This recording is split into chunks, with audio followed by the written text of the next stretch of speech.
Paddy, bonsoir. Bonsoir. Donc, tu es musicien depuis 20 ans. Ouais. Et maintenant, tu fais du théâtre. Oui, c'est à peu près ça. Alors, cette mutation, c'était venu comment? C'est une opportunité?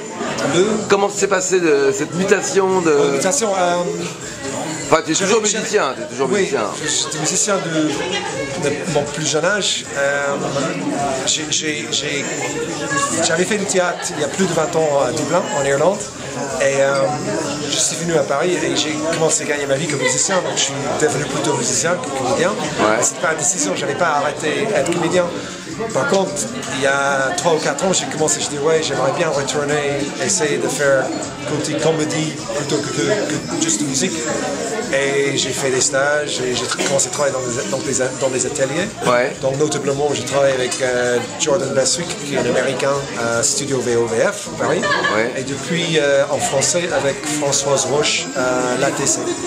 Bon, c'est scotchant parce que on s'imagine pas en fait que tu avais un autre métier.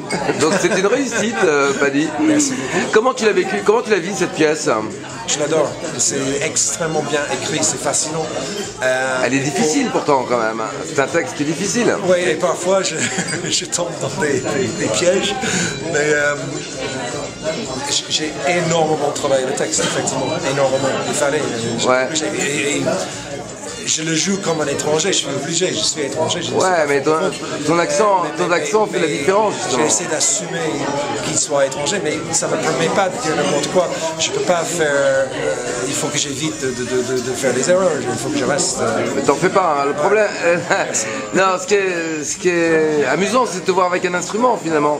On te retrouve dans ton métier avec cet instrument dans cette pièce de théâtre. Pour moi, c'est Jean-Marie Rousseau, Ouais. qui est le metteur Ouais. en scène. Il savait que j'étais tromboniste, c'est son idée. Je suis ravi de le faire, mais je n'aurais pas pensé à ça au début parce que justement, jusqu'à maintenant, je faisais un schisme, j'ai essayé de couper. Ouais. Quand je suis musicien, je suis musicien. Quand je suis comédien, je suis comédien. Évidemment, étant artiste, je suis les deux, j'espère. Donc Jean-Marie, ça m'intéressait. Et H2 Oui, mais est-ce que tu. non, H2, il est artiste, il veut être poète, il veut être artiste. Il veut être poète, il veut être artiste. Tu lui as donné une personnalité, mais est-ce que ça te rassure pas finalement dans la pièce de se retrouver avec un instrument de musique hein, quelque part? Est-ce que t'es pas rassuré? Oui. Oui, Et ça te parce donne que un repère, le début de pièce, avant que j'apparaisse, je fais pas un entrant, je fais pas un entrée. Ouais, entrée. Je ne fais pas un entrée qui est très très dur à faire. Ouais. Son entrée sur une scène, c'est quelque chose. Non, moi, je fais pas d'entrée. J'ai de la chance que la pièce a déjà démarré parce qu'on est dans la musique et d'être découvert sur scène. Donc, oui, de ce point de vue-là, c'est soulageant. C'est un bouclier, ou un béquille. Oui, je suis d'accord. Mais à la fois, ça te rassure, mais à la fois aussi, ça donne toute l'identité d'un personnage. Ouais. Donc c'était important. Je crois que le metteur en scène a une bonne idée. Oui, je crois aussi. En tout cas, tu es un musicien confirmé. On te souhaite une très longue carrière Merci beaucoup. en tant qu'acteur, parce que vraiment, Merci, j'espère. C'est le début, on verra. ça le fait, Paddy, ça le fait. À bientôt. Merci beaucoup. Ciao. Ciao.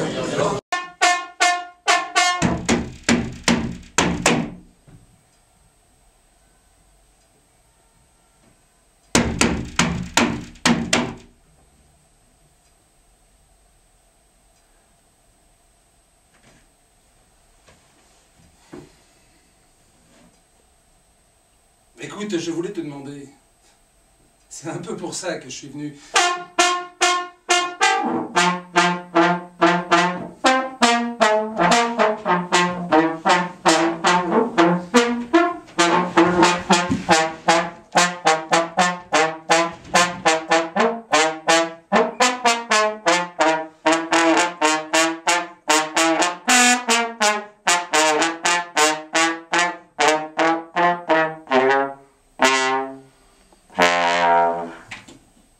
Je voudrais savoir, que s'est-il passé? Qu'est-ce que tu as contre moi? Mais rien. Pourquoi? Ah, je ne sais pas. Il me semble que tu t'éloignes. Tu ne fais plus jamais signe, il faut toujours que ce soit moi. sais, je prends rarement l'initiative. J'ai peur de déranger. Ah, mais pas avec moi. Tu sais que je te le dirai. Nous n'en sommes tout de même pas là. Non, je sens qu'il y a quelque chose.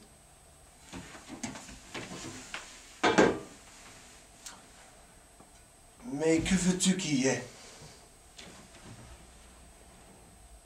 C'est justement ce que je me demande.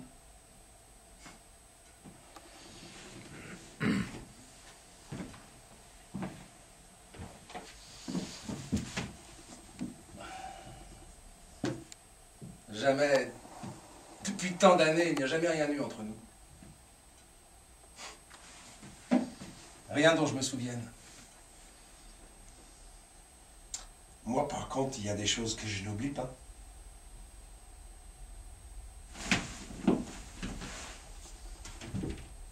Tu as toujours été très chic. Il y a eu des circonstances. Oh, qu'est-ce que c'est? Toi aussi, tu as toujours été parfait. Un ami sûr. Tu te souviens comment on attendrissait ta mère? Oui. Pauvre maman. Elle t'aimait bien. Elle me disait, ah, lui au moins, c'est un vrai copain. Tu pourras toujours compter sur lui. C'est ce que j'ai fait d'ailleurs. Alors? Alors?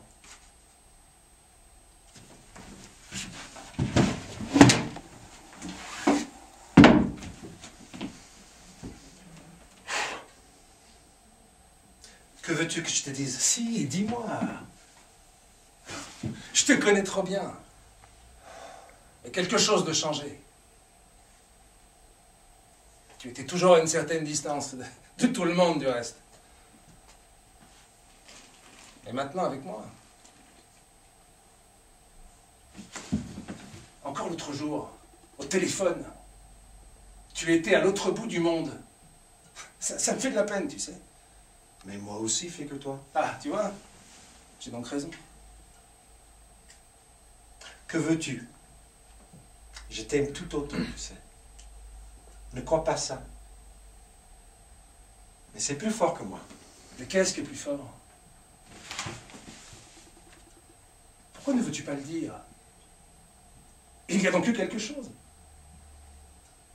Non, vraiment rien. Rien qu'on puisse se dire.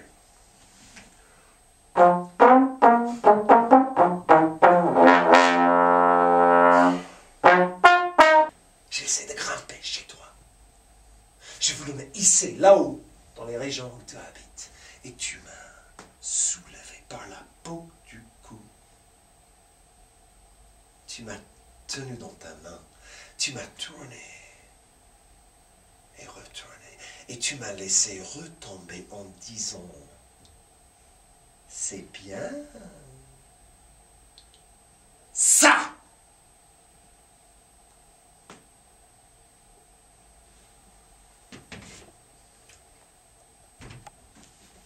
Dis-moi, c'est ce que tu as exposé dans ta demande? Ouais, à peu près. Je m'en souviens plus très bien. Mais tu t'es étonné d'être débouté? Non. Tu sais, en réalité, il y a longtemps que dans ce genre de choses, rien ne m'étonne. Tu as pourtant essayé. Eh oui. Le cas me semblait tâton. Oui, mais enfin, on peut invoquer cette impression qu'il a eue d'une certaine condescendance. Ah, tu la vois donc! Tu la reconnais! Je ne reconnais rien. D'ailleurs, je ne vois pas pourquoi. Mais comment j'aurais pu avec toi? Non, vraiment, faut que tu sois... Ah non, arrête, pas ça. Pas que je sois ceci ou cela.